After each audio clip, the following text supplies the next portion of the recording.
Halo Sobat Sehat, kembali lagi di channel Biologi bersama saya, Rafael Azal Faraihan dari kelas 11A yang akan menjelaskan tentang penyakit organ reproduksi yaitu kanker serviks, mulai dari penyebabnya, gejalanya, hingga cara penanganinya.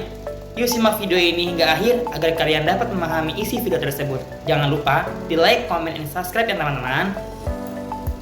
Mari deteksi kanker serviks sejak dini. Nah, teman-teman, kalian tahu nggak sih apa itu kanker serviks? Kanker serviks adalah kondisi berkembangnya sel-sel abnormal di dalam serviks, leher rahim di bagian atas vagina. Kanker serviks adalah penyakit yang terjadi ketika sel-sel abnormal tumbuh di leher rahim dan membentuk tumburan ganas. Infeksi virus HPV merupakan penyebab utama terjadinya kanker serviks. HPV ditularkan melalui hubungan seksual dengan orang yang terinfeksi. Jika infeksi HPV tidak diatasi, sel-sel abnormal pada leher rahim dapat berkembang menjadi kanker seiring berjalannya waktu. Selanjutnya, ada penyebab kanker serviks. Penyebab kanker serviks yang paling utama dapat dikaitkan dengan infeksi human papillomavirus atau HPV. HPV ditemukan hampir di semua kasus kanker serviks. Meskipun begitu, tidak semua wanita yang terinfeksi HPV akan menderita kanker serviks. Selain itu, faktor lainnya seperti merokok, sistem kekebalan tubuh yang lemah, riwayat infeksi menular seksual, riwayat keluarga dengan kanker serviks, serta mulai melakukan hubungan seksual pada usia yang sangat muda. Selanjutnya ada faktor kanker serviks. Yang pertama yaitu perilaku seksual. Berganti-ganti pasangan seksual meningkatkan resiko tertularnya human papillomavirus atau HPV, yaitu virus utama penyebab kanker serviks. Semakin banyak pasangan, semakin besar kemungkinan terpapar virus ini.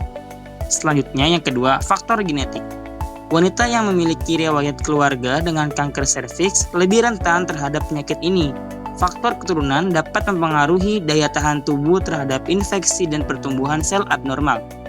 Yang ketiga, konsumsi rokok dan alkohol. Zat berbahaya dalam rokok seperti nikotin dapat merusak sel serviks, sedangkan alkohol dapat menurunkan kekebalan tubuh. Kedua kebiasaan ini memperbesar risiko berkembangnya kanker serviks. Dan yang keempat, yaitu konsumsi pil KB yang berlebihan. Penggunaan pil KB konsentrasi hormonal dalam jangka panjang dapat memicu perubahan pada jaringan serviks. Akibatnya, pengaruh hormon sehingga meningkatkan risiko kanker bila tidak diawasi oleh tenaga medis. Selanjutnya, ada mekanisme terjadinya kanker serviks pada wanita. Ini adalah video animasi di mana kanker serviks menyerang bagian leher yang menghubungkan rahim dengan vagina. Kanker serviks terjadi akibat infeksi virus HPV yang menyerang sel-sel di leher rahim. Infeksi ini menyebabkan perubahan genetik pada sel, sehingga tubuh tidak normal. Jika tidak ditangani dengan baik, perubahan ini berkembang menjadi lesi prakanker dan akhirnya menjadi kanker serviks. Berikutnya, gejala kanker serviks. Yang pertama, nyeri pada perut bagian bawah. Salah satu gejala awal kanker serviks adalah nyeri atau rasa tidak nyaman di bagian perut bawah. Rasa nyeri ini bersifat ringan hingga berat dan seringkali disertai dengan rasa kram yang tidak berkaitan dengan siklus menstruasi. Yang kedua, pendarahan setelah berhubungan intim. Pendarahan yang terjadi setelah melakukan hubungan seksual merupakan tanda yang perlu diwaspadai. Gejala ini terjadi akibat luka atau iritasi pada jaringan serviks yang sudah mengalami perubahan abnormal akibat kanker. Dan yang ketiga, keputihan bercampur darah dan berbau. Kanker serviks juga dapat ditandai dengan keputihan yang tidak biasa, seperti bercampur darah dan mengeluarkan bau tidak sedap.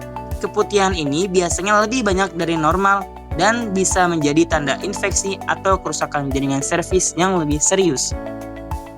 Nah, teman-teman tidak perlu khawatir. Ada cara-cara atau pencegahan kanker serviks. Yang pertama, lakukan vaksinasi HPV. Vaksinasi HPV dapat membantu mencegah infeksi virus human papillomavirus yang menjadi penyebab utama kanker serviks. Vaksin ini sebaiknya diberikan sejak usia remaja sebelum aktif secara seksual. Yang kedua ada pap smear. Pap smear adalah pemeriksaan untuk mendeteksi sel-sel abnormal pada serviks sejak dini. Dengan pemeriksaan rutin, kanker serviks dapat dicegah atau ditangani lebih awal sebelum berkembang lebih parah. Dan yang ketiga, pola hidup yang sehat. Olahraga secara teratur membantu menjaga daya tahan tubuh dan kesehatan secara keseluruhan. Imun tubuh yang kuat berperan penting dalam melawan infeksi HPV sehingga dapat mengurangi resiko kanker serviks. Nah, teman-teman, kesimpulannya adalah kanker serviks merupakan jenis kanker yang paling umum terjadi pada wanita yang disebabkan terutama oleh infeksi virus HPV atau yang biasa disebut dengan human papillomavirus. Penyakit ini berkembang secara perlahan dan seringkali tidak menunjukkan gejala pada tahap awal, sehingga deteksi sejak dini menjadi sangat penting. Melalui vaksinasi HPV, screening rutin seperti pap smear dan tes HPV, serta pola hidup sehat, kanker serviks dapat dicegah dan dikendalikan. Jika terdeteksi sejak dini, peluang kesembuhannya pun sangat tinggi. Namun, jika sudah pada tahap lanjut, pengobatannya menjadi lebih kompleks. Mungkin ini saja video pada kesempatan kali ini. Jangan lupa di like, comment, and subscribe ya teman-teman. Thank you.